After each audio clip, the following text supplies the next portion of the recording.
성도 여러분 안녕하십니까? 오늘의 말씀은 고린도전서 14장 20절에서 40절 말씀입니다. 매일 성경에서 나오는 오늘 말씀의 제목은 품위 있게 질서 있게입니다.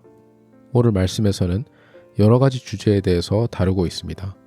예를 들면 방언을 특별히 예배 중에 어떻게 대해야 하는지, 그리고 예언을 어떻게 대해야 하는지, 교회 공동체 안에서 그리고 특별히 믿지 않는 자들이 보고 있는 상황 가운데에서 이 두 가지를 어떻게 시행해야 하는지 구체적으로 이야기하고 있습니다. 그것 이외에도 오늘날 교회 안에서 질서에 대해서, 예배 중의 질서에 대해서 이야기하고 있으며, 어떻게 보면 40절 말씀에 나와 있는 것처럼 모든 것을 품위 있게 질서 있게 해야 된다라고 정리할 수 있습니다. 그리고 당연히 오늘 말씀에 나와 있는 것처럼 교회 운영이나 예배를 품위 있게 그리고 질서 있게 행하는 것이 좋은 것이라고 생각할 수 있습니다. 하지만 우리는 먼저 말씀에서 품위 있고 그리고 질서 있게 해야 되는 이유에 대해서 같이 생각해 볼 필요가 있습니다. 우리가 질서라는 단어를 생각을 할 때 아마 많은 분들이 군대를 떠올리실 것입니다. 특히 군대에서는 위계 질서라는 단어를 많이 사용합니다. 그러다 보니 군대에서 많이 사용되는 그냥 시키면은 해야 된다, 묻지도 따지지도 말고 일단 시키는 대로 해야 한다는 그러한 이미지가 있기 마련입니다. 하지만 군대에서 위기 질서가 중요한 이유를 생각해보면 왜 윗사람이 시키는 대로 해야 되는지, 그리고 그 시킨 것을 빨리 그리고 정확하게 하는 이유가 왜 중요한지 그 답이 금방 나오게 됩니다. 군대처럼 큰 단체를 움직이려면, 그리고 그 많은 인원들이 효과적으로 협력해서 한 목표를 달성하기 위해서 같이 협동하기에는 쉽지가 않습니다. 그리고 무엇보다 전시에는 시간이 중요하기 때문에 사람들이 모여서 가장 좋은 방법을 논의하기보다는 권력이 있고 경험이 있는 한 사람이 빠르게 판단하여 그리고 훈련받은 대로 지시를 하는 것이 더 효과적이기 때문에 위계 질서의 중요성에 대해서 많이 강조가 되고 있는 것입니다.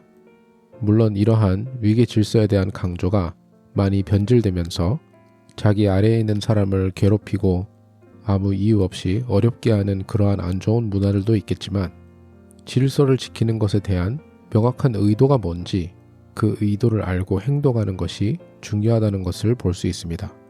우리 신앙에서도 마찬가지입니다. 오늘 말씀에서도 사도 바울이 신앙에 대해서 그리고 특별히 예배에 대해서 품위가 있어야 하고 질서가 있어야 한다고 하지만, 오늘 본문 말씀을 보시면 사도 바울이 주장하고 있는 품위와 질서에 대해서 명백한 이유가 있다는 것을 보여주고 있습니다. 단순히 우리는 여태까지 이렇게 해왔고 이러한 방법으로 하는 것이 익숙하기 때문에 계속 그렇게 해야겠고, 아니면 남들도 다 그렇게 하니까 우리도 자연스럽게 그 문화에 맞춰서 따라하고 있다라고 볼 수도 있습니다. 하지만 오늘 말씀에서 사도 바울이 지속적으로 강조하고 있는 것은 우리가 지금 살아가고 있는 방법, 교회를 운영하는 방법, 예배를 드리고 있는 방법이 주님의 교회를 세우는 데에 득이 되고 있는지 계속해서 확인해 보고 있습니다. 우리가 교회 안에서 그리고 우리 삶 속에서도 품위 있게 또는 질서 있게 살아야 하는 이유가 그 품위와 그 질서를 통해서 주님이 드러나는 것이 목적이기 때문입니다. 오늘 말씀에 나와 있는 방언과 예언에 대해서도 사도 바울이 그렇게 얘기하고 있습니다. 사도 바울은 방언과 예언 또한 개인적으로 하든 교회에서 하든 그 상황과 듣고 있는 사람들과 여러 가지 요소들을 고려해야 되지만, 결국에는 이것을 통해서 예수님께서 드러나고 계신지, 믿지 않는 사람들이 주님에 대해서 더 잘 알게 되고, 믿는 사람들은 그 방언과 예언을 통해서 주님 안에 더 많은 도전과 위로와 회개를 할 기회들이 생겨나는지, 이러한 것들이 우선적으로 고민이 되어야 한다라고 이야기하고 있습니다. 물론 오늘 말씀에 나와 있는 내용을 교회에서 그대로 똑같이 실행을 해야 되는 것에 대한 신학적 논쟁은 아직 많이 대화가 되고 있는 부분입니다. 예를 들어서 교회에서 누가 방언을 하고 나면 오늘 말씀에 나와 있는 대로 그 방언이 통역되기를 먼저 기다려야 하는지, 이러한 구체적이고 상세한 내용에 대해서는 아직 많은 교단들과 심지어 교단 안에서도 지속적으로 의논되고 있는 내용이긴 합니다. 하지만 오늘 말씀의 핵심인 우리가 은사를 사용을 하고 교회 방침과 교회를 운영하고 심지어 내가 교회에서 당연하게 생각하고 있는 교회 봉사들, 교회 일과 교회 행사들, 이 모든 것들을 어떠한 목적으로, 어떠한 이유로 해나가고 있는지 돌아보는 것이 오늘 말씀의 핵심이라고 볼 수 있습니다. 교회 안에서 내가 어떠한 특정한 은사가 있어서 그것을 최대한 활용하기 위해서 이런 것도 하고 저렇게도 하고 다양한 방법으로 교회를 많이 섬기고 하는 것은 좋지만 이러한 저러한 방법으로 나의 은사를 활용하는 것이 나의 하는 행동들을 통해서 그 무엇보다 예수님이 드러나고 있는지 돌아볼 필요가 있는 것입니다. 나의 봉사와 나의 은사를 통해서 주변에 있는 사람들이 주님을 알게 되고 혹은 믿는 자들의 영성과 하나됨이 더욱더 강화되고 있는지 그것을 우선적으로 우리는 생각해 볼 필요가 있습니다. 이것이야말로 우리의 삶을 통해서 주님께서 영광 받으시는 방법이 되는 것입니다.